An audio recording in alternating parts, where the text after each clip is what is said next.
Assalamualaikum warahmatullahi wabarakatuh. Salam Om Swastiastu, Namo Buddhaya, salam kebajikan.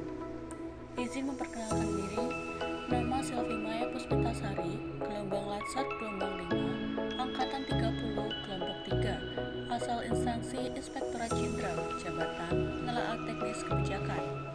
Pada presentasi hari ini, saya akan mempresentasikan terkait penetapan core issue dan gagasan kreatif. Selanjutnya merupakan langkah-langkah penetapan core issue. Di sini saya menggunakan teknik USG dan menggunakan analisis SWOT. Teknik USG dalam analisis isu adalah sebuah metode yang digunakan untuk mengevaluasi dan memprioritaskan penanganan berbagai isu berdasarkan 3 kriteria utama, yakni urgency, serius, dan tumbuh, atau urgency, serius, dan growth. Urgency mengukur seberapa cepat suatu isu perlu ditangani. Isu yang memiliki tingkat urgensi tinggi membutuhkan tindakan segera karena bisa menyebabkan konsekuensi yang cepat jika tidak segera ditangani. Serius menilai tingkat keseriusan atau dampak dari suatu isu. Isu yang serius dapat menyebabkan kerugian yang lebih besar, baik dari segi finansial, reputasi, operasional, maupun kesejahteraan masyarakat. Selanjutnya, growth atau tumbuh, mengevaluasi potensi pertumbuhan atau eskalasi dari suatu isu. Isu yang memiliki potensi pertumbuhan tinggi cenderung memburuk seiring waktu jika tidak segera ditangani, sehingga memerlukan perhatian khusus untuk mencegah perkembangan yang lebih buruk. Dengan menggunakan teknik USG, organisasi atau individu dapat membuat prioritas dalam penanganan isu yang berdasarkan penilaian terhadap ketiga kriteria tersebut.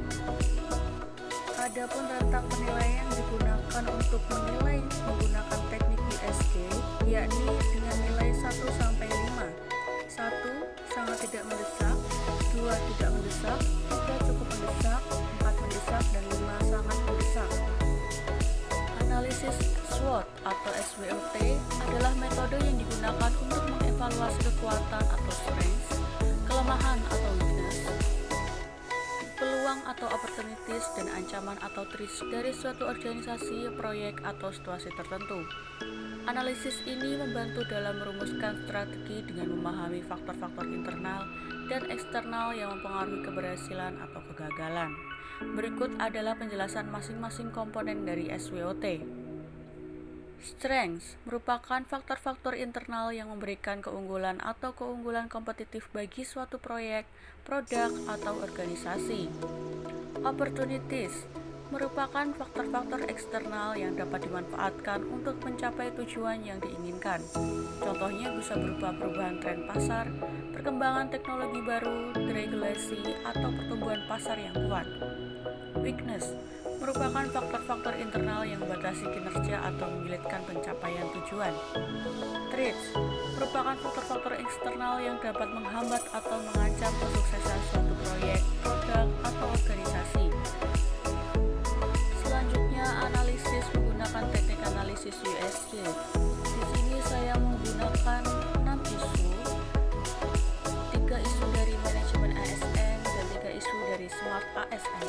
Yang pertama, beberapa ASN yang tidak adaptif dengan kemajuan teknologi. Urgency 2, seriousness 2, growth 3, skor 7.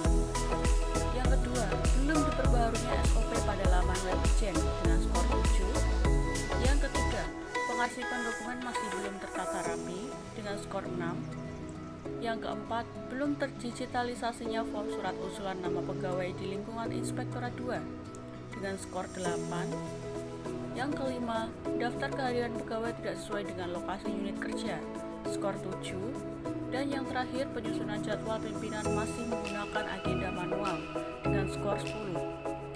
Dari hasil skor yang telah dijumlahkan, dengan ranking isu yang paling banyak adalah penyusunan jadwal pimpinan masih menggunakan agenda manual dengan skor 10.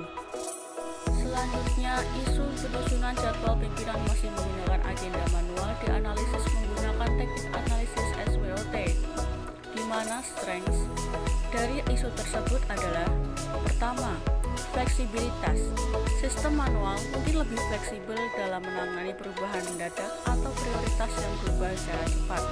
Kedua, kontrol personal. Proses manual memungkinkan staf untuk berinteraksi secara langsung dengan pimpinan, memahami preferensi pimpinan dengan lebih baik.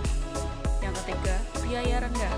Proses manual mungkin memerlukan biaya awal yang lebih rendah daripada sistem otomatis, terutama jika menggunakan perangkat lunak yang lebih mahal. Weakness, waktu dan tenaga. Penjadwalan manual memakan waktu dan tenaga yang signifikan, terutama jika ada banyak variabel yang harus dipertimbangkan. Kedua, rentan terhadap kesalahan. Kemungkinan kesalahan lebih tinggi dalam penjadwalan manual, seperti tabrakan jadwal atau kehilangan informasi penting. Ketiga, ketergantungan pada individu. Proses manual membuat organisasi rentan terhadap gangguan jika orang yang bertanggung jawab atas penjadwalan absen atau tidak tersedia. Opportunities. Yang pertama, automatisasi. Peluang untuk mengotomatisasi proses penjadwalan dengan menggunakan perangkat lunak atau aplikasi dapat meningkatkan efisiensi dan akurasi. Integrasi dengan kalender digital. Kemungkinan untuk mengintegrasikan jadwal manual dengan kalender digital atau perangkat lunak, manajemen waktu untuk akses yang lebih mudah dan sinkronisasi antara perangkat. Analisis data. Dengan penjadwalan digital, organisasi dapat menganalisis data untuk menemukan tren dan pola yang membantu dalam perencanaan strategis dan pengambilan keputusan. Threat. Ketidakmampuan bersaing. Organisasi yang tetap menggunakan penjadwalan manual mungkin ketinggalan dalam hal efisiensi dan fleksibilitas dibandingkan dengan pesaing yang menggunakan teknologi terbaru. Kehilangan data. Ancaman terhadap keamanan data jika jadwal disimpan secara manual tanpa perlindungan yang memadai. Terakhir, kesulitan penyesuaian. Pimpinan atau staf yang terbiasa dengan proses manual mungkin mengalami kesulitan dalam beradaptasi dengan sistem baru yang lebih terotomatisasi. Adapun gagasan ide dari isu yang dipilih. Yang pertama, pengembangan aplikasi penjadwalan khusus. Membangun aplikasi atau platform khusus yang memungkinkan pimpinan dan staf untuk mengelola jadwal secara digital. Aplikasi tersebut dapat dirancang dengan fitur-fitur seperti notifikasi, sinkronisasi dengan kalender digital, dan kemampuan untuk menyesuaikan prioritas dan preferensi. Yang kedua, penerapan sistem manajemen tugas berbasis cloud. Menggunakan platform manajemen tugas berbasis cloud yang memungkinkan kolaborasi tim dalam menyusun jadwal. Platform tersebut dapat diakses dari mana saja dan kapan saja, memfasilitasi koordinasi antara pimpinan dan staf yang mungkin berada di lokasi yang berbeda. Ketiga, pelatihan dan pemberdayaan staf. Melakukan pelatihan kepada staf tentang penggunaan alat-alat digital untuk menyusun jadwal, seperti kalender digital, perangkat lunak manajemen tugas, atau aplikasi pengingat. Memberdayakan staf untuk secara proaktif mengelola jadwal pimpinan dengan memperhatikan preferensi dan kebutuhan mereka. Keempat, feedback dan iterasi terus-menerus. Membuka saluran komunikasi yang terbuka antara pimpinan, staf, dan pengembang solusi teknologi untuk terus mendapatkan umpan balik dan melakukan iterasi berkelanjutan terhadap sistem penyusunan jadwal. Dengan melibatkan pengguna secara aktif dalam proses pengembangan, solusi dapat disesuaikan dengan kebutuhan spesifik organisasi. Sekian presentasi yang dapat saya sampaikan. Wassalamualaikum warahmatullahi wabarakatuh. Salam Om Swastiastu, Namo Buddhaya, salam kebajikan, dan salam prestasi.